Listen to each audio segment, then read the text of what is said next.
భారతీయ తెలుగు ప్రజలందరికీ మనస్ఫూర్తిగా నా నమస్కారం. ఈరోజు మనం Ayn Rand the fountain head సిరీస్లో ఎపిసోడ్ 13 గురించి మనం మాట్లాడుకోబోతున్నాం. ముందుగా ఈ బుక్ని తెలుగులోకి అనువదించిన వారు రెంటాల వెంకటేశ్వరరావు గారు. సో ఇంత మంచి పుస్తకాన్ని మనందరి కోసం తెలుగులో అనువదించినందుకు రెంటాల వెంకటేశ్వరరావు గారికి మనందరం కృతజ్ఞతలు తెలియపరుచుకుందాం. So Ayn Rand Fountainhead series episode 13లో మెయిన్గా మనకి హోవార్డ్ రోర్క్, పీటర్ కీటింగ్, ఫ్రాంకన్,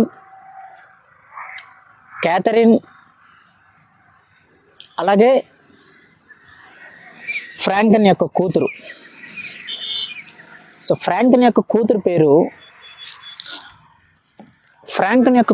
ఏమిటంటే, యాక్చువల్గా ఫ్రాంకన్ యొక్క కూతురు పేరు కొంచెం డిఫరెంట్గా ఉంటుంది. సో అందువల్ల డొమినిక్ ఫ్రాంకన్. సో ఈ 5 క్యారెక్టర్లు మెయిన్గా ఈ ఎపిసోడ్లో ఇన్వాల్వ్ అవుతాయి. సో ఎపిసోడ్ స్టార్ట్ అయితే స్టార్టింగ్ ఒక యూనియన్ వాళ్ళు ఎలాగైతే ఇప్పుడు మన కార్మికులకి ఫ్యాక్టరీలో, సిమెంట్ ఫ్యాక్టరీలో కానీ, లేదంటే ఏదైనా కారాగార ఫ్యాక్టరీలు అంటే ఏదైనా కొన్ని వస్తువులను తయారు చేసే స్టీల్ ఫ్యాక్టరీస్ కానీ, ఇట్లాంటి ఫ్యాక్టరీస్లో కార్మికులు ఎలా అయితే ఉంటారో ఆ కార్మికులకి యూనియన్ ఉంటుంది. మనందరికీ తెలుసు. బస్ డ్రైవర్లకు కానీ, లారీ డ్రైవర్లకు కానీ, ఫ్యాక్టరీలో పనిచేసే కార్మికులకు కానీ, చేతి వృత్తులతో బతికే ఎవరికైనా సరే ఒక కార్మిక సంఘం ఉంటుంది. ఆ కార్మిక సంఘాన్ని మనం యూనియన్ అంటాం. అలాగే ఈ బిల్డింగ్స్ కట్టే వాళ్ళకి కూడా ఒక యూనియన్ ఉంటుంది. సో ఈ యూనియన్ అనేది ఒక సమ్మె చేస్తూ ఉంటుంది. సమ్మె అంటే ఒక నిరసన. తెలుగులో సమ్మె అంటాం మనం. చాలామంది తెలియవచ్చు. ఇంగ్లీష్లో స్ట్రైక్ జరుగుతుంది అంటాం కదా, దాన్ని తెలుగులో సమ్మె అంటాం మనం. సో ఇంగ్లీష్ నుంచి తెలుగు కూడా నేర్చుకుంటే మంచిది మనం అప్పుడప్పుడు, ఎందుకంటే మనందరం తెలుగు వాళ్ళం కాబట్టి. సో ఇంగ్లీషు నేర్చుకోండి, ఇంగ్లీషు మాట్లాడండి. అలాగే తెలుగును కూడా మర్చిపోకుండా తెలుగు కూడా మాట్లాడితే తెలుగు భాష అనేది, మనం తెలుగు వాళ్ళగా పుట్టినందుకు, కనీసం తెలుగు వాళ్ళగా మనం బతుకుతున్నందుకు తెలుగు మాట్లాడటం అనేది మన జీవితానికి ఒక మంచి అర్థం. ఇంగ్లీష్ వాళ్ళతో మాట్లాడేటప్పుడు ఇంగ్లీష్ మాట్లాడండి. ఓకే, సో సిరీస్లోకి వెళ్తే ఒక సమ్మె జరుగుతూ ఉంటుంది. బిల్డర్స్కి సంబంధించిన, బిల్డింగ్ కన్స్ట్రక్షన్కి సంబంధించిన ఒక యూనియన్ అనేది సమ్మె చేస్తూ ఉంటుంది. ఆ సమ్మె యొక్క మెయిన్ ఉద్దేశం ఏంటంటే, ఈ పెద్ద కాంట్రాక్టర్ల యొక్క చేతిలో చిన్న బిల్డింగ్ కట్టే కార్మికులు చాలా అణచివేతకి గురి చేయబడుతున్నారు. ఈ కాంట్రాక్టర్లు ఏదైతే బిల్డింగ్ కట్టడానికి అవసరమైన ఖర్చు అంతా కాంట్రాక్టర్స్ ఈ బిల్డింగ్ కట్టించుకునే వాళ్ళ దగ్గర నుంచి తీసుకుంటున్నారు. కానీ పనిచేసే కార్మికులకు మాత్రం చాలా తక్కువ వేతనాలు ఇస్తున్నారు. దీనివల్ల ఏమైందంటే, ఈ కార్మికులందరూ కలిసి ఈ కాంట్రాక్టర్స్కి ఆపోజిట్గా సమ్మె చేయడం మొదలుపెట్టారు. సో ఈ సమ్మె చేయటం జరుగుతూ ఉంటుంది. ఈ సమ్మె వల్ల ఫ్రాంకన్ అండ్ హెయిర్ సంస్థ ఒక పెద్ద ప్రాజెక్ట్ని, వైనాండ్, అతని పేరు వైనాండ్. ఇప్పుడు మన తెలుగులో రామోజీరావు గారు ఎలాంటి ఒక గొప్ప ఇండస్ట్రియలిస్టో, అతనికి ఎన్ని వ్యాపారాలు ఉన్నాయో, అతనికి పత్రికా వ్యాపారం ఉంది, అతనికి రామోజీ ఫిలిం సిటీ ఉంది, అతనికి ఎన్నో తిండికి సంబంధించిన ఎన్నో ఫుడ్ ఇండస్ట్రీస్ ఉన్నాయి. ఎలా అయితే ఇతను ఒక పెద్ద బిజినెస్ మ్యానో, వైనాండ్ అనే వ్యక్తి కూడా ఒక పెద్ద బిజినెస్ మ్యాన్. అతనికి వార్తాపత్రిక ఉంది, అలాగే అతనికి పెద్ద వ్యాపారాలు ఉన్నాయి. ఆ వ్యాపారాలకు సంబంధించి ఒక బిల్డింగ్ అతను నిర్మించాలని నిర్ణయం తీసుకొని ఆ కాంట్రాక్ట్ని ఫ్రాంకన్ సంస్థకి ఇస్తారు. అయితే ఈ ఫ్రాంకన్ సంస్థ ఈ పని మొదలు పెట్టబోతుండగా ఈ కార్మికుల సమ్మె జరగటం వల్ల ఆ కాంట్రాక్ట్ పని ఆగిపోతుంది. సో ఆగిపోతూ ఉన్నప్పుడు సడన్గా ఫ్రాంకన్ సంస్థలో పని అనేది లేకుండా పోవడం వల్ల ఆ సమ్మె జరుగుతున్న విధానానికి చాలా నీరసించిపోయి కోపంతో ఫ్రాంకన్ ఈ కార్మికులకి ఎప్పుడు ఏం పని ఉండదు, ఎప్పుడు ఈ సమ్మెలు చేస్తూ ఉండి ఈ పెద్ద పెద్ద వాళ్ళు చేసే పనులు అడ్డుపడతారు అని చెప్పి తన కోపాన్ని వ్యక్తపరుస్తూ ఉంటాడు. వ్యక్తపరుస్తూ ఉండగా వైనాండ్, ఇందాక నేను చెప్పినట్టుగా వైనాండ్ అనే వ్యక్తికి వైనాండ్ అనే పత్రిక ఉంది. ఆ పత్రికలో ఈ వైనాండ్ పత్రిక వాళ్ళు ఏం పెడతారంటే స్టేట్మెంటు, కార్మికులు చేసే సమ్మెను మేము అంగీకరిస్తున్నాము, అలాగని చెప్పి శాంతి భద్రతలకి మీరు భంగం కలగజేస్తే మటుకు మిమ్మల్ని మేము ఊరుకోము, మా పత్రిక ద్వారాగా మీ సమ్మెకి మేము సహకారం అందించకుండా మేము మీకు వ్యతిరేకంగా పోరాటం చేస్తామని పత్రిక వాళ్ళు చెప్తారు. సమ్మెని మేము అంగీకరిస్తున్నాం, అలా అని చెప్పి మీరు శాంతి భద్రతలకి భంగం కలిగించకూడదు అని చెప్తారు. ఆ స్టేట్మెంటు వైనాండ్ పత్రికలోకి వస్తుంది. అంటే దాని అర్థం ఏంటంటే, వైనాండ్ పత్రికని నడిపిస్తున్న వైనాండ్ అనే వ్యక్తి ఏదైతే ప్రాజెక్ట్ని ఫ్రాంకన్కి ఇస్తాడో ఆ ప్రాజెక్టు వీళ్ళు చేసే కార్మికులు చేసే సమ్మె వల్ల ఆగిపోతుంది. కాబట్టి అతను ఆ సమ్మెని అంగీకరిస్తున్నాను అని చెప్తూనే ఆ సమ్మెని వ్యతిరేకించాడనమాట. మీరు శాంతి భద్రతలకి భంగం వాటిస్తే నేను ఊరుకోబోను అని ఆ వార్తాపత్రిక ద్వారా అతను తెలియపరిచాడు. అంటే ఇండైరెక్ట్గా తను వ్యతిరేకిస్తున్నట్టే ఆ సమ్మెని, కార్మికులు చేసే సమ్మెని. ఓకే, ఇది ఇలా ఉండగా ఆ సమ్మె ఒక నెల రోజులు, దగ్గర ఒక 20 రోజులు జరుగుతుంది. ఆ క్రమంలో ఒక పని అనేది ఆగిపోతుంది. ఆ పని ఆగిపోవడం వల్ల ఫ్రాంకన్ చాలా సీరియస్గా ఉంటాడు. ఎందుకో తెలియదు, పీటర్ కీటింగ్ మీద తన అసహనాన్ని, ఆవేశాన్ని చూపెడతాడు. పీటర్ కీటింగ్ దానికి మౌనం వహించి ఏమీ మాట్లాడకుండా మౌనంగా తన రూమ్లోంచి బయటికి వెళ్ళిపోతాడు. బయటికి వెళ్ళిపోయిన తర్వాత ఉన్నట్టుండి 2-3 వారాలు పని లేకపోవడం వల్ల పీటర్ కీటింగ్కి ఏం చేయాలో అర్థం కాక, ఇక్కడ ఎవరు మాట్లాడినా మన మాట వినేటట్టుగా లేరు, అందరూ కోపం ఆవేశాలతో ఉన్నారని చెప్పేసి ఇక్కడ చేయడానికి ఏమీ పని లేదు, ఒకవేళ మనం చేయాలనుకున్నా ఇక్కడ మన మాట ఎవరు వినేటట్టుగా లేరు అని చెప్పి పీటర్ కీటింగ్ ఇంటికి వెళ్ళిపోతాడు. ఇంటికి వెళ్ళిపోయిన తర్వాత ఎప్పుడైతే తన రూమ్కి వెళ్తాడో, పని లేకపోవటం వల్ల ఉన్నట్టుండి ఎంతో బిజీగా పని చేస్తూ ఉండే తన యొక్క నైజం నుంచి ఒక్కసారిగా పని లేకుండా అలా ఖాళీగా ఇంట్లో ఒంటరిగా మిగిలిపోవటం వల్ల ఆ ఒంటరితనాన్ని తను భరించలేకుండా ఉంటాడు. ఇది గుర్తుపెట్టుకోండి, ఈ పాయింట్ లాస్ట్లో మాట్లాడుకోండి. అలా ఒంటరిగా ఉంటాడు. అలా ఒంటరిగా తను చాలా ఫీలింగ్ అనిపించి అతనికి క్యాథరిన్కి కాల్ చేస్తాడు. మీ అందరికీ తెలుసు, ఇంతకుముందు ఎపిసోడ్లో క్యాథరిన్ పీటర్ కీటింగ్ యొక్క లవర్, తను ప్రేమించిన అమ్మాయి. సో ఫోన్ చేస్తాడు, ఎక్కడున్నావు క్యాథరిన్, నేను నిన్ను కలవాలనుకుంటున్నాను అంటాడు. నేను ఇంట్లోనే ఉన్నాను అని చెప్తుంది. సరే నేను వస్తున్నాను ఈవినింగ్, నువ్వు ఎక్కడికి వెళ్ళకు, ఉండు అని చెప్తాడు. సరే కీటింగ్ రా అని చెప్తుంది క్యాథరిన్. సో అనుకున్నట్టుగానే ఈవినింగ్ మన కీటర్ బయలుదేరతాడు. పీటర్ కీటింగ్ క్యాథరిన్ దగ్గరికి వెళ్ళి రూమ్ డోర్ కొడతాడు. రూమ్ లాక్ అయ్యి ఉంటుంది. ఎంతసేపు అయినా ఎవరు డోర్ తీయరు. పీటర్ కీటింగ్కి ఒక విషయం అర్థమవుతుంది. నేను వస్తున్నా అని చెప్పాను, ఖచ్చితంగా క్యాథరిన్ ఉంటా అని చెప్పింది, ఉంటా అని చెప్పి నన్ను గౌరవించి నాకు ఇచ్చిన మాటని ఖచ్చితంగా తప్పదు, ఇంట్లో ఉంటుంది అని ఆలోచిస్తాడు. కానీ ఇంకో పక్క ఆ రోజు సాయంత్రం ఈ కార్మికుల సమ్మె ఏదైతే జరుగుతూ ఉందో ఆ కార్మికుల సమ్మెకి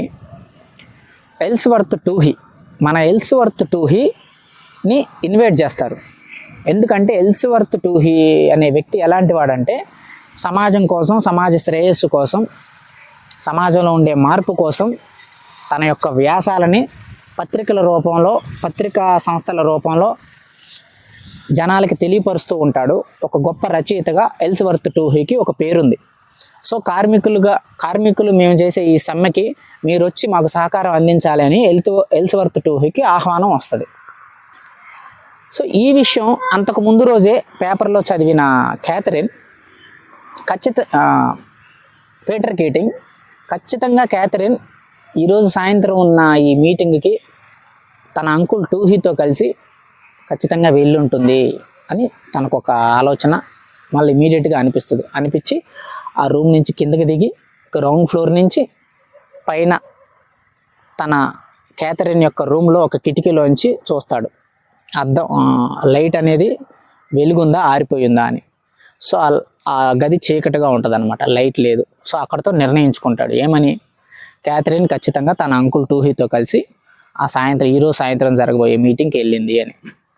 దానికి చాలా నీరసపడతాడు కీటింగ్. ఎందుకంటే నాకు మాట ఇచ్చి కూడా తన అంకుల్తో కలిసి వెళ్ళింది అని. సో పీటర్ కీటింగ్ పరిగెత్తుకుంటూ ఆ మీటింగ్ దగ్గరికి వెళ్తాడు. ఆ మీటింగ్ దగ్గరికి వెళ్ళినప్పుడు ఆ మీటింగ్ కొంచెం అప్పటికి ఇంకా లైట్లు అంతా ఫుల్గా వేయకుండా చీకటిగా ఉంటుంది ఆ మీటింగ్ జరిగే వాతావరణం అంతా. సో ఆ మీటింగ్ ముందు ముగ్గురు వ్యక్తులు కూర్చొని నుంచొని పాంప్లెట్లు ఇస్తూ ఉంటారు వచ్చే వాళ్ళకి.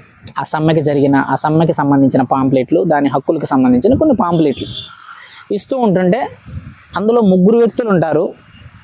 2 అబ్బాయిలు, 3వ వ్యక్తి ఒక అమ్మాయి. ఆ అమ్మాయి ఎవరో కాదు, తను కూడా పాంప్లెట్ని తన చేతితో తీసి పీటర్ కీటింగ్కి ఇవ్వబోతూ ఉంటుంది.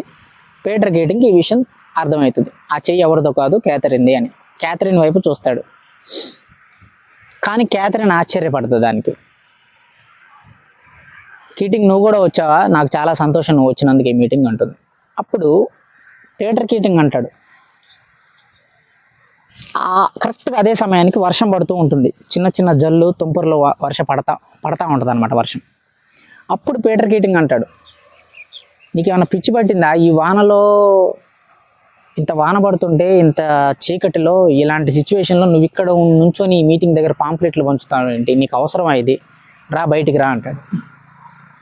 లేదు కీటింగ్, నేను ఇక్కడ ఉండాలి, ఎందుకంటే టూహీ అంకుల్ వస్తున్నారు సాయంత్రం ఇక్కడ ఈ సమ్మకి రావటానికి. అతని ప్రసంగం కోసం ఎంతోమంది 1000 మంది జనం వచ్చారు, నేను కూడా ఇక్కడ ఉండాలి, దయచేసి నన్ను ఇక్కడ ఉండని, నువ్వు కూడా ఉండు అని తను రిక్వెస్ట్ చేస్తుంది.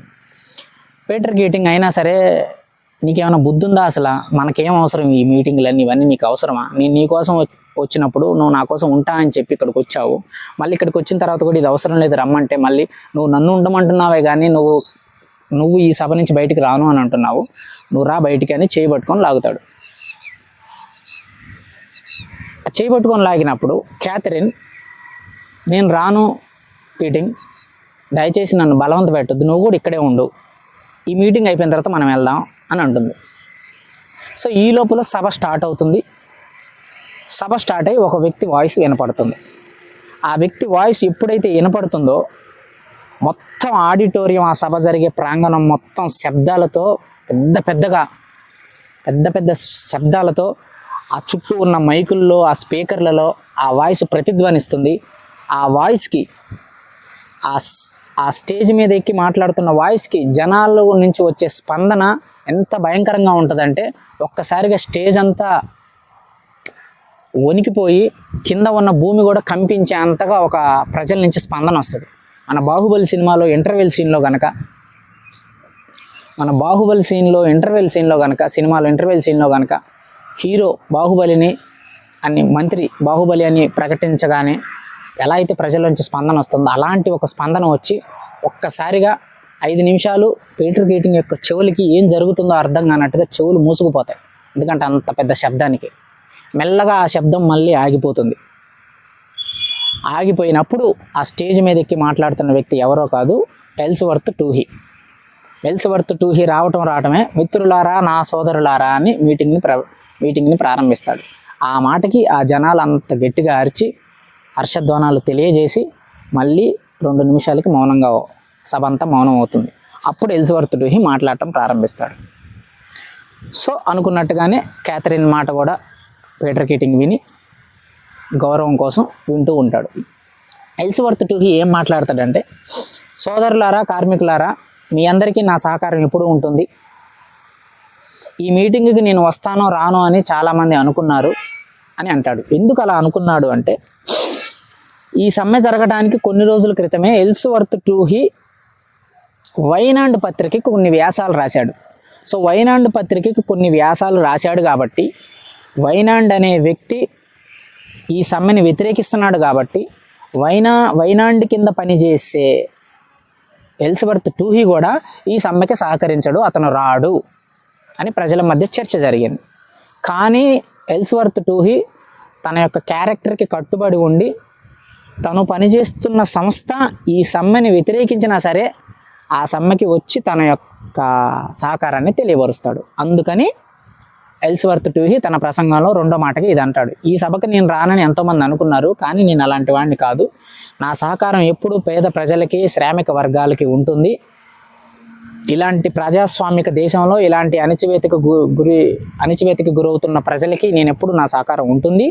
అలాగే పెద్ద పెద్ద కాంట్రాక్టర్ల చేతిలో అణచివేతకు గురి చేయబడిన శ్రామిక వర్గానికి నా స్వరం ఎప్పుడు ఒక ఆయుధంలా మీ ముందు ఉంటుంది అని చెప్పి, ఇప్పుడు మనందరికీ కావాల్సింది ఒకటే.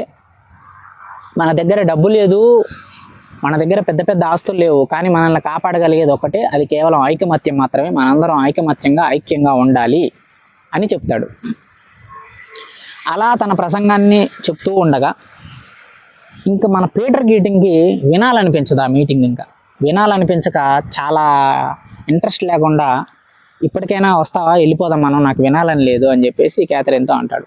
సో క్యాథరిన్ అప్పటికే 2-3 సార్లు అడిగి ఉన్నాడు కాబట్టి, ఇంకా ఇన్నిసార్లు అడుగుతున్నాడు కాబట్టి క్యాథరిన్ ఇమీడియట్గా సరే వెళ్దాం పదా అని చెప్పి ఆ మీటింగ్ నుంచి ఇద్దరు నడుచుకుంటూ బయటకు వస్తారు.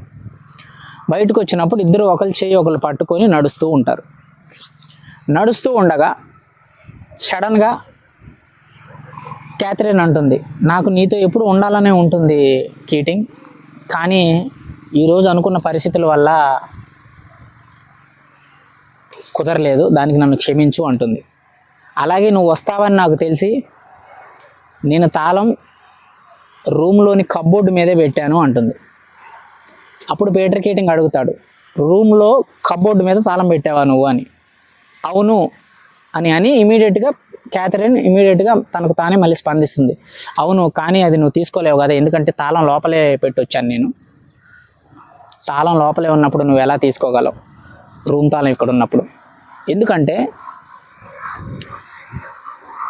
ఏవైతే తాను తాళం రూమ్కి వేసినట్టు విషయం వేసి తాళం తన దగ్గర ఉంచుకోవాలి. 2 తాళాల్లో ఒక తాళం లోపల పెట్టి ఒక తాళం క్యాథరిన్ దగ్గర ఉంచుకుంది.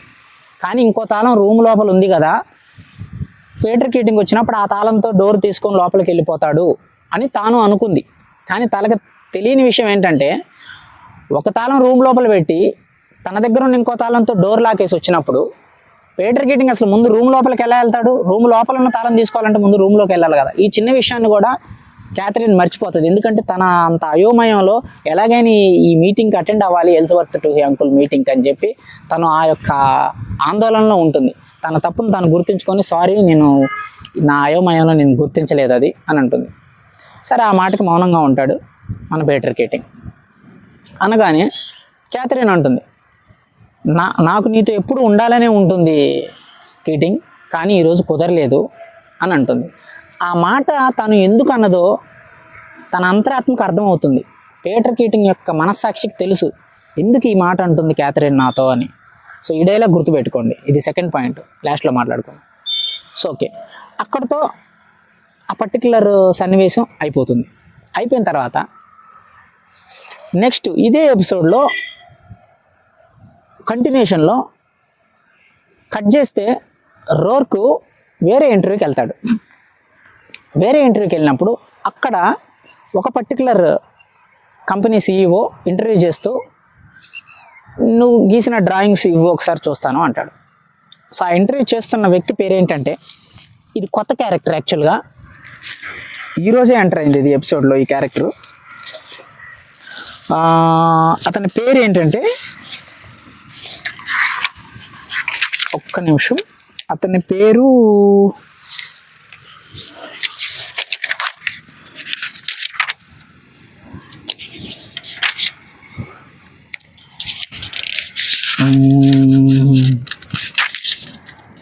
మన రోర్క్ ఇంటర్వ్యూకి వెళ్తాడు. ఇంటర్వ్యూకి వెళ్ళి ఆ ఇంటర్వ్యూ క్లియర్ చేస్తాడు. John Erik Snyte. సో ఆ కంపెనీ CEO పేరు జాన్ ఎరిక్ స్నైట్ ఇంటర్వ్యూ చేస్తూ రోర్క్ దగ్గర ఉన్న డ్రాయింగ్స్ అన్నింటినీ తీసుకొని చూస్తాడు. చూసి వాటికి చాలా ఇంప్రెస్ అయ్యి, ఇంత బాగున్నాయి, చాలా రాడికల్గా ఉన్నాయి, అంటే చాలా డైనమిక్గా రొటీన్కి భిన్నంగా ఉన్నాయి, కాకపోతే ఇంకా కొంచెం చిన్న చిన్న లోపాలు ఉన్నాయి ఇందులో, నీ డ్రాయింగ్స్, నీ యొక్క వే ఆఫ్ థాట్ నాకు ఈ డ్రాయింగ్స్లో కనపడుతుంది, సో ఎప్పుడు జాయిన్ అవుతావు అని అంటాడు ఇమీడియట్గా. రోర్కు అర్థం కాదు, చెప్తాడు తాను, నువ్వు ఎప్పుడు జాయిన్ అవుతావు, ఈరోజు సాయంత్రం, ఈరోజు మధ్యాహ్నం నుంచే, ఇప్పటి నుంచే పని స్టార్ట్ చేయగలవా నువ్వు చెప్పు నువ్వు కెమెరా దగ్గర పనిచేసి వచ్చావు అన్నావు కదా, కెమెరాని ఎంత ఇచ్చాడు నీకు అంటే $65 ఇచ్చాడు. అంత అంత శాలరీ నేను నీకు ఇవ్వలేనాయా, నేను నీకు $50,000 ఇవ్వగలను అని అంటాడు. ఓకే అని చెప్పి మౌనంగా ఒప్పుకుంటాడు రోర్క్. ఒప్పుకొని ఇమీడియట్గా జాన్, ఇప్పుడు మనం ఏదైతే CEO అని మాట్లాడుకుంటున్నామో John Erik Snyte, so John అని పిలుస్తాను, జాన్ తీసుకెళ్ళి రోర్క్ని తన దగ్గర ఉన్న ఎంప్లాయీస్ అందరికీ పరిచయం చేసి, ఇతను ఇప్పుడే కొత్తగా మన ఆఫీస్లోకి ఇప్పుడు ఈ క్షణం జాయిన్ అయిన వ్యక్తి రోర్క్. ఇతను వేసిన పెయింటింగ్స్ చాలా మోడర్న్గా ఉన్నాయి, సో అందుకని మనం ఇతన్ని మోడర్నిస్టిక్ అని పిలుద్దాం అని ఒక నిక్ నేమ్ లాంటిది పెడతాడు. పెట్టి అక్కడే ఉన్న ఇంకొక ఎంప్లాయీని పిలిచి, ఇతనికి మనం ఒక సూపర్ మార్కెట్కి డిజైన్ చేయాలనుకుంటున్నాం కదా, ఆ పర్టికులర్ సూపర్ మార్కెట్కి డిజైన్ చేయాల్సిన ప్రాజెక్టు రోర్క్కి అప్పగించండి, పని ఈరోజే స్టార్ట్ చేస్తాడు. ఇతనికి మనం $50,000 ఒప్పుకున్నాం పనికి, సో ఈ రోజు నుంచే లెక్క చెప్పు, మొత్తం నీకు అతను ఎక్స్ప్లెయిన్ చేస్తాడు అని చెప్పి రోర్క్కి చెప్పి జాన్ వెళ్ళిపోతాడు. తనకు వేరే పని ఉండటం వల్ల ఇంకా రేపు కలుద్దాం మనం అని చెప్పి వెళ్ళిపోతాడు. సో రోర్క్కి ఒక పక్క ఎప్పుడైతే అంత ఇమీడియట్గా తనకు పని దొరికింది కదా అని చెప్పి ఆ పెన్సిల్ తీసుకొని ఇమీడియట్గా ఇంకా ఆ డయాగ్రామ్స్ అంతా చూసి ఎలా గీయాలని ఆ పక్కన ఉన్న ఎంప్లాయీస్ ఇచ్చిన ఇన్పుట్స్ ద్వారా తనకి ఎట్లాంటి డిజైన్ చేయాలి ఏంటి అనేది పెన్సిల్ పట్టుకొని ఇమీడియట్గా డ్రాయింగ్స్ గీయటం మొదలు పెడతాడు. ఆ డ్రాయింగ్స్ గీసేటప్పుడు పెన్సిల్ చాలా గట్టిగా పట్టుకొని చెయ్యి వణుకుతూ ఉంటుంది. చెయ్యి వణుకుతూ ఉన్నప్పుడు రోర్క్ తనతో తను ఒక మాట అనుకుంటాడు, ఈ జాబ్ నాకెంత అవసరమో అని ఆలోచించుకుంటూ ఆ బలహీనతలో ఆ పెన్సిల్ అంత గట్టిగా పట్టుకుంటాడు. ఆ విషయం వల్ల రోర్క్కి తన మీద తనకే కోపం వస్తుంది. ఎందుకు అంటే ఈ జాబ్ మీద నేను ఎంత ఆధారపడ్డానా ఈ జాబ్ మీద అని తన బలహీనత మీద తనకే కోపం వస్తుంది. వచ్చి మళ్ళీ ఇమీడియట్గా తనకు తానే మళ్ళీ ఇంకో సమాధానం చెప్పుకుంటాడు. ఏమని, సోమరతనంలో ఉండే అజ్ఞానం ఎలా ఉంటుందో ఇన్ని రోజులు చూడలేదా నువ్వు, అవకాశం వచ్చినప్పుడు పని చేయి అని తన మనసాక్షి తనకు చెప్తుంది. అప్పుడు మళ్ళీ ఆ పెన్సిల్ని నెమ్మదిగా పట్టుకొని డయాగ్రామ్స్ అన్ని గీస్తూ పనిని మొదలు పెడుతూ తను అనుకున్నట్టుగా ఏదైతే ఆ ఇంటర్వ్యూ జరుగుతున్నప్పుడు జాన్ రోర్క్తో ఒక మాట అంటాడు, నీ డిజైన్స్ చాలా బాగా నచ్చినాయి నాకు, నువ్వు ఎలా చేస్తావో ఏం చేస్తావో నాకు తెలియదు, ఒక ప్రాజెక్ట్ నీకు ఇస్తా, నీకు మొత్తం స్వేచ్ఛ నీకు నేను అందిస్తున్నాను, నీ స్వేచ్ఛగా నువ్వు గీ డయాగ్రామ్స్, కానీ నీ స్వేచ్ఛలో నువ్వు గీ, కానీ కంప్లీట్ చేయి తొందరగా, నాకు అది కావాలి అని అంటాడు. ఆ మాట గుర్తొచ్చి రోర్క్ పనిని ఇంకొంచెం ఫాస్ట్గా గీస్తూ ఉంటాడని చెప్పి తన పక్కన ఉన్న ఎంప్లాయీ అడుగుతాడు, సాయంత్రం నీకేం కావాలి చెప్పు, డిన్నర్ ఇక్కడే చేసి ఇంటికి వెళ్ళి, కానీ నీకు స్కాచ్ కావాలా లేదంటే బ్లాక్ కాఫీ కావాలా, ఇంకేం కావాలని అడుగుతాడు. సో ఆ సన్నివేశం అక్కడితో అయిపోయిన తర్వాత కట్ చేస్తే, ఎందుకంటే ఎపిసోడ్ 13లో 3 సన్నివేశాలు ఉంటాయి, 3 డిఫరెంట్ ఘట్టాలు కలిపి ఎపిసోడ్ 13 ఉంటుంది. సో ఆ సన్నివేశం అక్కడితో అయిపోతుంది. కట్ చేస్తే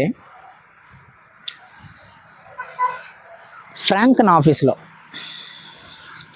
ఆఫీసులో పని ఆగిపోతుంది ఒక సమ్మె వల్ల. ఆ సమ్మె పూర్తయిపోతుంది. ఆ సమ్మె చేసే కార్మికులు ఆ సమ్మెను విరమించుకుంటారు తర్వాత వాళ్ళకి జరిగిన కొన్ని ఒప్పందాల వల్ల. సో పని మళ్ళీ స్టార్ట్ అవుతుంది.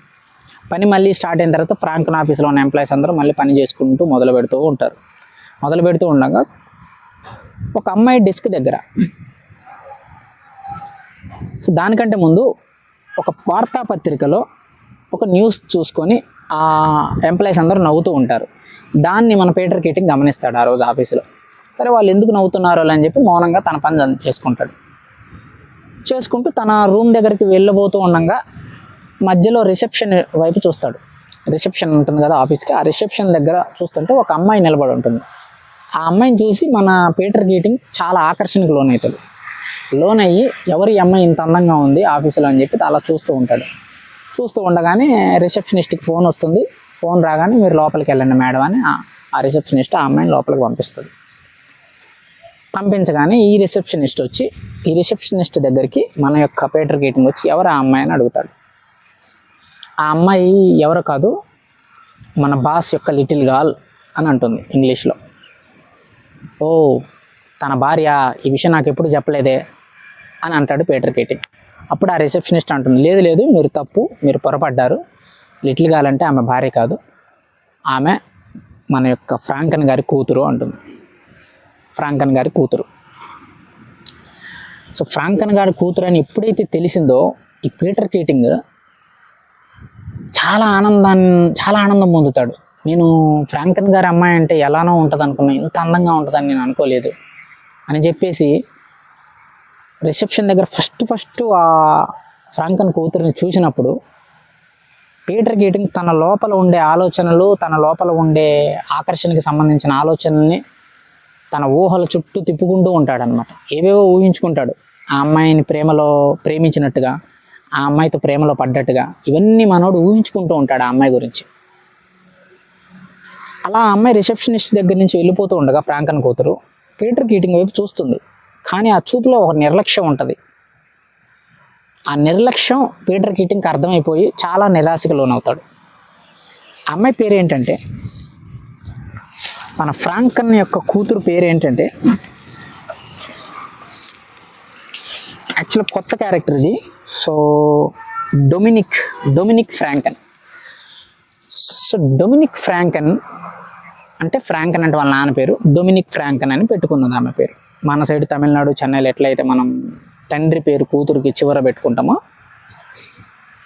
సౌజన్య రంగరాజన్ అన్నట్టు తమిళ వాళ్ళు పెట్టుకుంటారు, అట్లా బెంగళూరులో పెట్టుకుంటారు. మన తెలుగులో కల్చర్ లేదు. సో డొమినిక్ ఫ్రాంకన్ ఆ అమ్మాయి పేరు. ఆ అమ్మాయి ఆఫీస్కి వెళ్తుంది. ఫ్రాంకన్ యొక్క రూమ్కి వెళ్ళి అక్కడ వాళ్ళ మధ్య ఏదో చర్చ జరుగుతుంది. ఏం చర్చ జరుగుతుందో వినాలని చెప్పేసి మన పీటర్ కీటింగ్ బయలుదేరుకుంటా అక్కడికి వెళ్తాడు. ఆ రూమ్ దగ్గరికి వెళ్తాడు. రూమ్ క్లోజ్ చేసి ఉంటుంది. రూమ్ క్లోజ్ చేసి ఉన్నప్పుడు ఫ్రాంకన్ తన కూతురుని తిడుతూ ఉంటాడు, నీకేమైనా బుద్ధి ఉందా? నా కూతురు అయ్యి ఉండి నువ్వు ఇలాంటి వ్యాసాలు నువ్వు వార్తాపత్రికల్లో రాస్తే నా పరిస్థితి ఏం కావాలి ఇప్పుడు? ఇలాంటి ఎస్ఐస్ నువ్వు రాస్తే ఎట్లా? కొంచెమైనా నీకు కన్సర్న్ ఉండాలి కదా నా మీద అని చెప్పేసి తిడుతూ ఉంటాడు. దానికి తన కూతురు నవ్వుకుంటూ ఏమీ స్పందించకుండా అలా నవ్వుతూ వింటూ ఉంటుంది. ఎప్పుడైతే ఈ మాటలు వింటాడో పీటర్ కీటింగ్ రూమ్ దగ్గర ఉండి లోపలికి వెళ్ళాలి అనుకోడు. ఎందుకంటే ఫ్రాంకన్ అంత సీరియస్గా తన కూతురుని తిడుతున్నప్పుడు మధ్యలో నేను ఎందుకు వెళ్ళి డోర్ కొట్టడం కరెక్ట్ కాదులే అని చెప్పి కిందకు వస్తాడు. కిందకు వచ్చి ఆ మాటలు గుర్తు చేసుకుంటాడు. నాకు కూతురు అయ్యుండి ఒక వార్తాపత్రికలో నువ్వు ఇలా వార్త రాయటం కరెక్టేనా అని అన్నాడు ఏంటి తన కూతురుతో. ఏమి రాసింది తన కూతురు అని చెప్పి రిసెప్షనిస్ట్ దగ్గరికి వెళ్ళి అడుగుతాడు. ఇప్పుడు వచ్చిన అమ్మాయి ఏమన్నా ఒక వార్తాపత్రికలో ఏమన్నా వార్త రాసిందా తన కూతురు అని అంటే, అవును, మీరు పొద్దున వచ్చిన బ్యానర్ పత్రికలో చూడలేదా ఆమె రాసింది అంటాడు.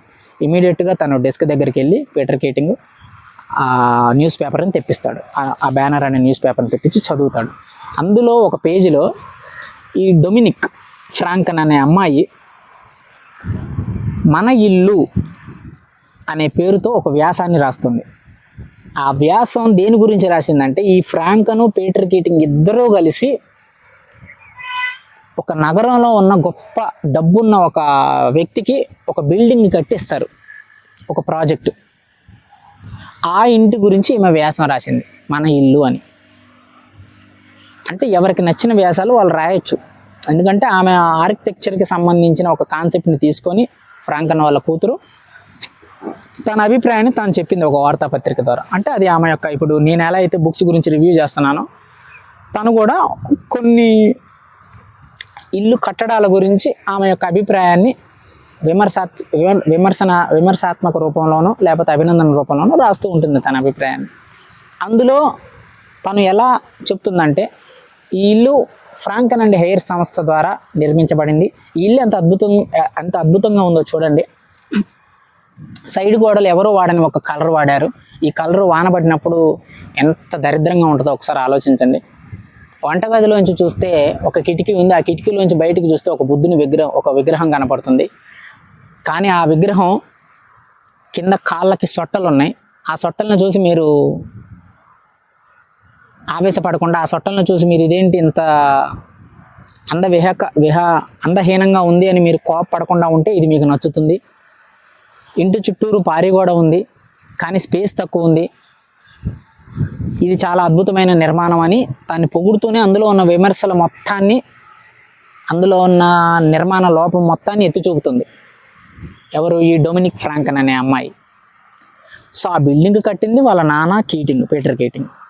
దాన్ని విమర్శిస్తూ ఈమె రాసిందంటే వాళ్ళకి ఆటోమేటిక్గా వాళ్ళ సమాజంలో వాళ్ళకున్న స్టేటస్ అనేది తగ్గిపోతుంది కదా. ఎందుకంటే వాళ్ళు కట్టిన బిల్డింగ్ని వాళ్ళ కూతురే ఒక వ్యాస రూపంలో విమర్శిస్తే అది ఖచ్చితంగా దాని యొక్క ట్రేడ్ మార్క్ తగ్గిపోతుంది కదా.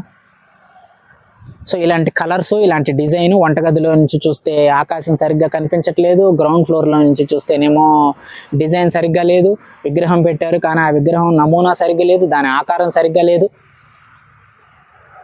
ఆ మూలం చూస్తేనేమో ఒక కారిడార్ లాంటిది కట్టారు కానీ వాన పడ్డప్పుడు వాన నీళ్ళన్నీ లోపలికి వస్తాయి. ఇవన్నీ రాసుకుంటూ వచ్చింది ఆ అమ్మాయి. సో అలా నువ్వు రాస్తావా అని వాళ్ళ డాడీ, వాళ్ళ నాన్నగారు ఆ అమ్మాయిని తిడుతున్నారు లోపల. ఇది విని మనోడు కిందకు వచ్చాడు, పీటర్ కీటింగ్ వద్దులే అని. వచ్చి కిందకు వచ్చి ఆ వార్తాపత్రిక తెప్పించుకొని చూసినప్పుడు అతనికి అర్థమైంది. ఏమని? పొద్దున ఎందుకైనా ఆఫీసులో ఎంప్లాయీస్ ఈ వార్తాపత్రిక చూసుకొని నవ్వుతున్నారు అని తనకు అర్థమవుతుంది. అర్థమయ్యి ఇమీడియట్గా మళ్ళీ వేరే ఆలోచనకి వెళ్ళిపోతాడు. ఎలా అయినా సరే తనతో నేను స్నేహం చేయాలి. ఫ్రాంకన్ కూతురు అంటే చాలా అందవికారంగా ఉంటుంది అనుకున్నా, కానీ ఇంత అందంగా ఉంటుంది అనుకోలేదు. ఎవరో ఒక పెద్ద పెద్ద డయాగ్రామ్స్ వేసే వ్యక్తులు ఒక అమ్మాయి రూపాన్ని గీసినట్టుగా ఇంత అందంగా ఉంటుందని నేను అనుకోలేదు అని మనసులో అనుకొని ఆలోచిస్తూ ఎలాగైనా తను మళ్ళీ కిందకు వచ్చి వెళ్ళేటప్పుడు తనను చూడాలి అని ఆ డెస్క్ దగ్గర అలా వెయిట్ చేస్తూ ఉంటాడు. సో అక్కడితో ఎపిసోడ్ 13 అనేది అయిపోతుంది. సో ఈ ఎపిసోడ్ 13లో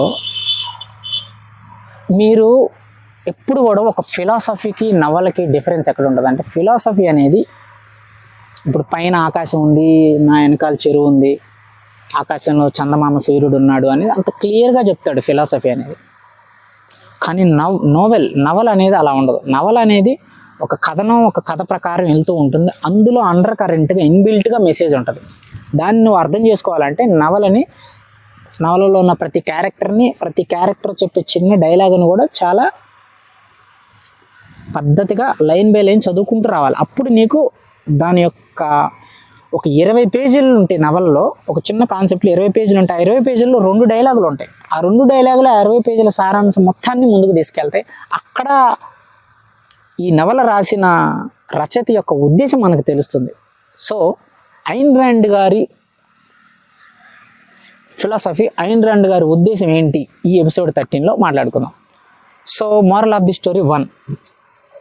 ఏం చెప్పాలనుకున్నారు ఐన్ ర్యాండ్ గారు అంటే, ద ఫస్ట్ థింగ్, ఎప్పుడైతే కార్మికులు సమ్మె చేస్తూ ఉండగా 20 రోజులు పని ఆగిపోవడం వల్ల ఉన్నట్టుండి అంత బిజీగా గడిపే పీటర్ కీటింగ్ ఒక్కసారిగా పని లేకపోవడం వల్ల ఇంటికి వచ్చి అన్నిటి మీద చిరాకు పడుతూ కిటికీలు తీస్తుంటే వచ్చే చల్ల గాలిని కూడా అసహించుకుంటూ, వాళ్ళమ్మ ఏం పిలిచినా, ఏం తినమని అడిగినా, ఏం అరిచినా సరే వాళ్ళమ్మ మీద చిరాకు పడుతూ తను ఒక ఒంటరితనాన్ని ఫీల్ అవుతాడు. సో మనందరి జీవితాల్లో కూడా ఇక్కడ అర్థం చేసుకోవాల్సిన విషయం, ఈరోజు నాకు సమయం దొరికింది, నేను ఈ వ్లాగ్ చేస్తున్నా, మీకు సమయం దొరికింది, మీరు ఈ వ్లాగ్ వింటున్నారు, లేకపోతే మీకు సమయం దొరికింది క్రికెట్ ఆడుతున్నారు, లేకపోతే మీ జాబ్లో మీకు పని దొరికింది, చాలా బిజీగా గడుపుతున్నారు, చుట్టూ చాలామంది చుట్టాలు ఉన్నారు, చాలా టైం పాస్ అవుతుంది, పిల్లలు ఉన్నారు, టైం పాస్ అవుతుంది, భార్య ఉంది, టైం పాస్ అవుతుంది, భర్త ఉన్నారు, టైం పాస్ అవుతుంది, ఫ్రెండ్స్ ఉన్నారు, టైం పాస్ అవుతుంది. ఏదో ఒక రోజు నీ జీవితంలో కొన్ని క్షణాలైనా, కొంత జీవితమైనా నువ్వు ఒంటరిగా గడిపే కొన్ని సిచ్యువేషన్స్ వస్తాయి. ఒక్కసారిగా అప్పుడు నువ్వు బ్లాక్ అయిపోకూడదు. మనం పని ఉన్నప్పుడు దాన్ని ఎంత కాన్సన్ట్రేషన్గా పని చేస్తున్నామో, పని లేనప్పుడు కూడా మనం మన యొక్క ఒంటరితనాన్ని ఏకాంతంగా మార్చుకోగలగాలి. ఎందుకంటే ఏ వ్యక్తి కూడా ఎవరు మనతో ఎక్కువసేపు ఉండలేరు. అమ్మైనా, నాన్నైనా, అక్కైనా, చెల్లైనా, తమ్ముడైనా, భార్య అయినా, స్నేహితులైనా. నువ్వు నైట్ నిద్రపోయే వరకే ఎవరైనా మనతో ఉంటారు. కళ్ళు మూసి నిద్రపోయిన తర్వాత నీకు అవతల వ్యక్తికి పక్కనే ఉన్నా సరే 100 అడుగుల 1,00,000 సముద్రాల దూరం ఉంటుందని చలం గారు చెప్తారు.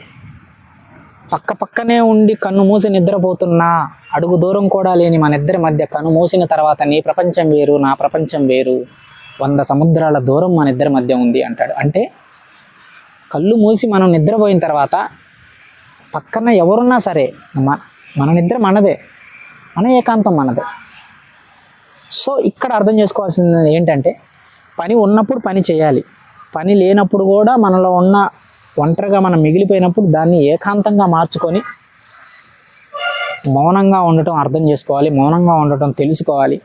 ఏ పని చేయకపోయినా సరే చాలా స్థిమితంగా ఉండగలగాలి. లేదు అంటే మనకు బోరు పడుతుంది, విసుగు పడుతుంది. ఈ విసుగు బోరులో ఉంచే మందు సిగరెట్లు అన్నీ మనకు అలవాటయ్యేది. అందరూ మందు సిగరెట్లు తాగేది వాళ్ళకి ఏదో అలవాటు ఉందో తాగాలనో కాదు, ఏం చేయాలో తెలియకనే చాలామంది మందు తాగుతారు. ఏం చేయాలో తెలియక టైంపాస్కి బోరు కొడుతూ ఏం అర్థం కాక సిగరెట్ తాగుతారు. దానివల్ల కాలక్షేపాన్ని కోరుకుంటారు. So moral of the story 1, పని ఉన్నప్పుడు పని చేయాలి, పని లేనప్పుడు, స్నేహితులు లేనప్పుడు, ఎవరూ లేనప్పుడు, నీకు నువ్వుగా జీవితంలో కొన్ని క్షణాలు గడపటం అలవాటైనప్పుడు ఆ ఒంటరితనాన్ని ఏకాంతంగా నువ్వు మార్చుకోవాలి. ఎందుకంటే జీవితంలో ఖచ్చితంగా మనతో మనం బతికే క్షణాలు వస్తాయి. ఎవరు మనతో ఎక్కువ కాలం ఉండరు. అమ్మా నాన్నైనా, భార్యాభర్తలైనా ఎవరైనా సరే విడిపోతారు. ఏదో ఒకటి వాళ్ళ సమయం వచ్చినప్పుడు, కాలం వచ్చినప్పుడు శరీర ధర్మం ప్రకారం వాళ్ళు కాలం చేస్తారు. అప్పుడు నువ్వు ఒంటరిగా మిగిలిపోవాలి. ఆ ఒంటరితనాన్ని నువ్వు జ్ఞానంగా అర్థం చేసుకుంటే అది ఏకాంతం అవుద్ది. లేదు అంటే ఒంటరితనంగా ఉండిపోయి దిగులు పడతావు అనమాట. సో ఇది moral of the story 1. ఐన్ Rand గారు ఇక్కడ మనకు చెప్పే విషయం. ఎందుకంటే మీరు గమనిస్తే రోర్క్కి ఎన్నోసార్లు ఉద్యోగం పోయింది. వెళ్ళాడు, తన రూమ్కి వెళ్తాడు, కిటికీ పక్కన కూర్చుంటాడు, ఒక చిన్న సిగరెట్ కాల్చుకుంటూ ఆకాశం వైపు అలా చూస్తాడే తప్ప విసుగుగా నేను ఒంటరిని అయిపోయాను దిగులు పడుతూ వాళ్ళ దగ్గరికి వెళ్తూ వీళ్ళ దగ్గరికి వెళ్తూ ఎప్పుడు రోర్క్ ప్రవర్తించలేదు. కానీ ఎందుకంటే కొన్ని నెలల పాటుగా రోర్క్కి ఉద్యోగం లేదు. ఈ ఎపిసోడ్లో రోర్క్కి జాన్ అనే వ్యక్తి ఉద్యోగం ఇచ్చే వరకు, కాళ్ళకున్న చెప్పులు అరిగిపోయే వరకు తిరుగుతూనే ఉన్నాడు, ఒంటరిగానే ఉన్నాడు తప్ప, ప్రయత్నం చేస్తున్నాడు తప్ప నేను ఒంటరిని అయిపోయాను, నాకు పని లేదు అని ఉక్కిరిబిక్కి రావలేదు. కానీ 15 రోజులు పని లేకపోయేటప్పటికి మన పీటర్ కీటింగ్ ఉక్కిరిబిక్కిరి అయిపోయి ప్రకృతి నుంచి వచ్చే గాలిని ఆస్వాదించలేక, తల్లి అన్నం తింటావా అని అడుగుతున్న మాటని ఆస్వాదించలేక కోపంతో పరిగెత్తుకుంటూ క్యాథరిన్ కలవటానికి వెళ్ళాడు. So this is what. So ఏకాంతంగా ఉండటం అనేది మన జీవితంలో ఒక భాగం అని మనం అర్థం చేసుకోవాలి. ఎల్లప్పుడూ ఎవరు మనతో ఎక్కువ కాలం ఉండలేరు. బతుకున్నంత వరకు ఎక్కువసేపు ఉండలేరు, ఉన్నంత వరకు ఉంటారు. అసలు బ్రతికే లేదని కాలం చేసినప్పుడు ఆ వ్యక్తి మనకు శాశ్వతంగా దూరం అయిపోతాడు. సో అప్పుడు మనం you have to understand that. So ఏకాంతాన్ని కూడా మనం అర్థం చేసుకొని అలవాటు చేసుకోవాలి. Moral of the story 1. Moral of the story 2. క్యాథరిన్ని కలవటానికి వెళ్ళినప్పుడు మన యొక్క పీటర్ కీటింగ్ టూహీ గురించి చెప్తున్నప్పుడు, క్యాథరిన్ కలవటానికి మన కీటింగ్ వెళ్ళినప్పుడు తను ఇచ్చిన మాటను కూడా తప్పి క్యాథరిన్ టూహీ సమావేశానికి హాజరవటానికి తను వస్తున్నాడని తెలిసి కూడా ఆ సభకే వెళ్తుంది. మళ్ళీ తనను వెతుక్కుంటూ పీటర్ కీటింగ్ అక్కడికి వెళ్తాడు. తర్వాత తను సారీ చెప్తుంది. మళ్ళీ ఆ మీటింగ్లో ఉండు అని అంటే మనవాడు పీటర్ కీటింగ్ ఇక్కడ నాకు బోరు కొడితే నేను ఉండలేను, వెళ్దాం పదా అంటాడు. సభ జరుగుతుంటే ఆ మాటలు వినటానికి నాకు ఇష్టంగా లేదు, వెళ్ళిపోదాం పదా అంటాడు. సో బయటకు వచ్చిన తర్వాత కూడా టూహీ అంకుల్ గురించి ఎందుకు నువ్వు పదే నాకు చెప్తున్నావు అని అంటూ ఉంటాడు. ఎందుకు అంటే టూహీ గురించి క్యాథరిన్ మాట్లాడుతున్న ప్రతిసారి మన పీటర్ కీటింగ్ ఒక అసూయకు లోనవుతాడు. It's a jealous.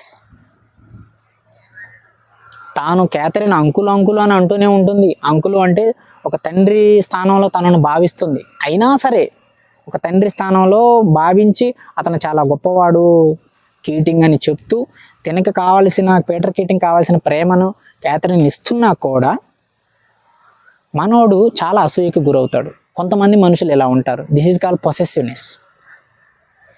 So this is the moral of the story 2. అంటే ఒక మనిషి ఎక్కడ పొసెసివ్గా ఉండాలో, ఎక్కడ పొసెసివ్గా ఉండకూడదో మనకు తెలియపరుస్తున్నది. నిజంగా ఓపెన్ మైండెడ్గా చాలా జ్ఞానం ఉన్న వ్యక్తిగా కనుక పీటర్ కీటింగ్ ఆలోచిస్తే తన యొక్క అంకులు చేస్తున్న కృషికి, శ్రమకి తన వంతు సహాయంగా తాను చేయడానికి, పాంప్లెట్లు పంచడానికి సభకు వచ్చింది. అంతేగాని ఇక్కడ నన్నేదో అవమానించాలని ఇక్కడికి రాలేదు. ఇద్దరు వ్యక్తుల మధ్య సంఘర్షణ జరుగుతున్నప్పుడు, ఒక వ్యక్తి కోసం ఇద్దరు వ్యక్తులు సంఘర్షణ చేస్తున్నప్పుడు, ఒక వ్యక్తి ఉన్నాడు, మీ తండ్రి నీకు ఒక మాట చెప్తాడు, మీ భార్య నీకు ఒక మాట చెప్తుంది. నువ్వు నీ కన్న తండ్రి మాట వినాలా, భార్య మాట వినాలా అనే సంఘర్షణలో పెద్దరికానికి ఒక అనుభవానికి గౌరవించి నీ తండ్రి మాటకి నువ్వు విలువిచ్చినప్పుడు యువతల సైడ్ ఉండే భార్య నుంచి నీకు వచ్చే రిఫ్లెక్షన్ బట్టి ఆ భార్య యొక్క వ్యక్తిత్వం నీకు అర్థమవుతుంది. ఆమె పొసెసివ్నెస్ ఉంటుందా లేకపోతే అర్థం చేసుకుంటుందా అనే విషయం. సో ఎక్కడ ఎవరి దగ్గర పొసెసివ్నెస్గా ఉండాలి, ఎక్కడ అసూయ ఉండాలి అనేది మనం అర్థం చేసుకోవాలి. ఇది మోరల్ ఆఫ్ ది స్టోరీ 2. ఇక moral of the story 3. Roark John దగ్గరికి, ఈ ఎపిసోడ్లో జాన్ దగ్గరికి ఇంటర్వ్యూకి వచ్చినప్పుడు ఎప్పుడైతే 10 డయాగ్రాముల్ని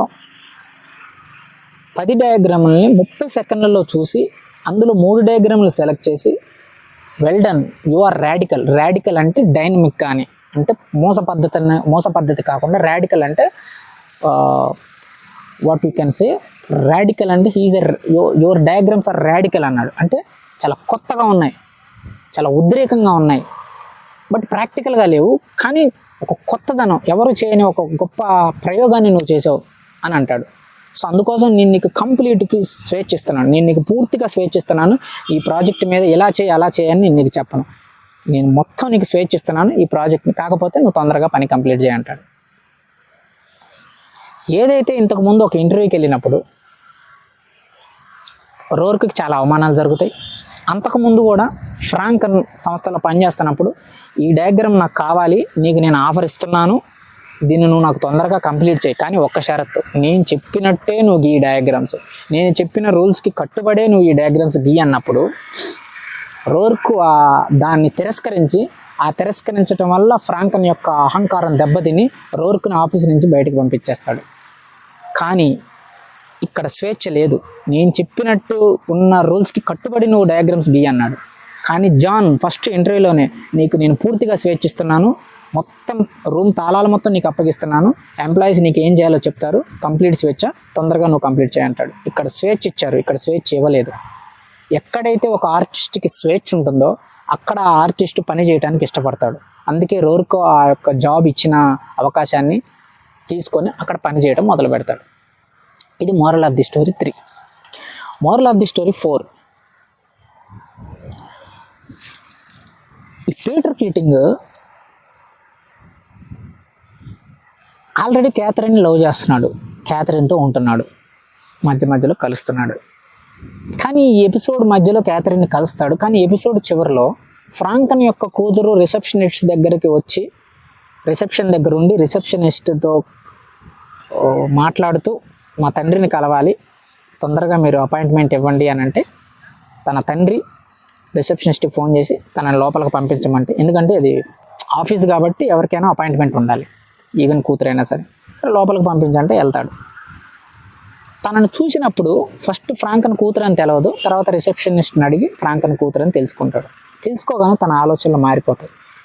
తనతో మాట్లాడాలని, తనతో స్నేహం చేయాలని, తనతో ఒక రిలేషన్షిప్ని మొదలు పెట్టాలనే ఒక ఆలోచన ధోరణి మొదలవుతుంది.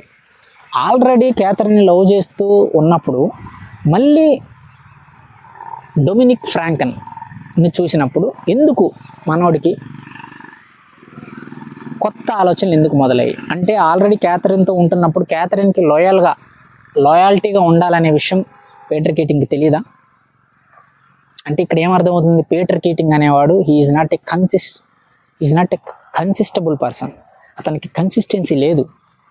ఎక్కడ మనం ముందు చెప్పుకున్నట్టుగా ఎక్కడ అవసరం ఉంటే అక్కడ వాలిపోతాడు, ఎక్కడ అవసరం అనుకుంటే అక్కడ తల వంచుతాడు. ఎవరితో అవసరం ఉంటుందో వాళ్ళ భుజాల మీద కాలు పెట్టి తొక్కుతూ పైకి వెళ్ళి చివరికి పైకి ఎక్కాక నిచ్చెన్న కనుక తన్నేసినట్టు, డాబా ఎక్కాక నిచ్చెన్న తన్నేసినట్టు తన్నేస్తాడు. ఒక పక్క ఇంకొక వ్యక్తిని ప్రేమిస్తూనే ఆ వ్యక్తికి లాయాలిటీగా ఉండకుండా మళ్ళీ కొత్త అమ్మాయిని చూడగానే తన ఆలోచన ధోరణి మొత్తాన్ని మార్చుకుంటున్నాడు. దిస్ ఈజ్ వాట్ రోర్క్ క్యారెక్టర్కి, పీటర్ కీటింగ్ క్యారెక్టర్కి ఏంటి అంటే, రోర్క్ క్యారెక్టర్లో కన్సిస్టెన్సీ లేదు, నిజాయితీ లేదు. తన అవసరాల కోసం ఎదుటివారిని ఉపయోగించుకుంటూ ముందుకెళ్తున్నాడు. రోర్క్ కన్సిస్టెన్సీగా వెళ్తున్నాడు. పచ్చడి ఉంటే పచ్చడి తింటున్నాడు, బిర్యానీ ఉంటే బిర్యానీ తింటున్నాడు, మందు ఉంటే మందు తాగుతున్నాడు, ఏమీ లేకపోతే మంచినీళ్ళు దాకా పడుకుంటున్నాడు.